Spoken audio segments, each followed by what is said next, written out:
Serbia's foreign minister says his country is continuing in its hunt for alleged war criminals, including Ratko Mladic, who's wanted for his role in the 1995 Srebrenica massacre. Well, Vuk Jeremic also told Al Jazeera's Clayton Swisher his country doesn't want to see neighbouring Bosnia-Herzegovina broken up along ethnic lines. The 1995 agreement divided Bosnia internally into separate entities. There's been speculation by the leader of Republika Srpska, Milorad Dodik, that he might call for a referendum on independence, something that could destabilize the region. When it comes to territorial integrity of UN member states, the policy of Serbia is that this must be preserved.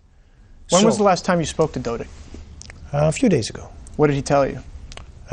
He told me that he is not after secession, because we talked about it. We talked about it openly. He is not after secession. That's what he said. Why is he threatening a referendum? He is, as a matter of fact, calling for a referendum to confirm the territorial integrity of Bosnia and Herzegovina, because the Dayton Peace Agreement guarantees the territorial integrity of Bosnia and Herzegovina. So when you call a referendum to confirm the territorial integrity of Bosnia and Herzegovina, that can be leading to the breakup, at any rate. So what you're telling us is there will be no referendum in Republika Srpska? On secession, no. No referendum on secession. This has never been at play.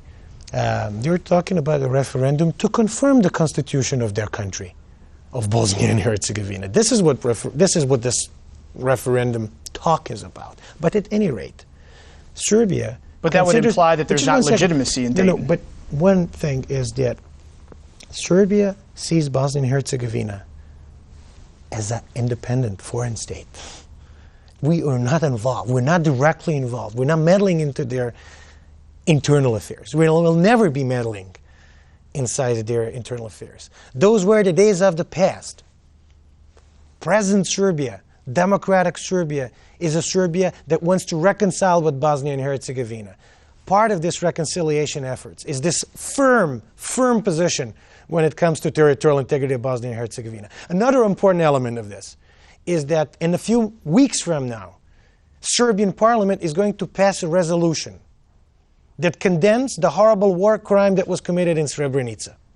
This is going to be our contribution to the reconciliation effort. But with all due respect, Mr. Minister, the ICTY requires you not to pass parliamentary platitudes, but to turn over war fugitives. Why hasn't Ratko Mladic been turned over? Well, 44 out of 46 have been found and turned over. There are 2 more to go, and we're doing absolutely best to find them. We don't know where they are, and we're working very hard to find them. We're not doing it alone, and that's why everybody believes us.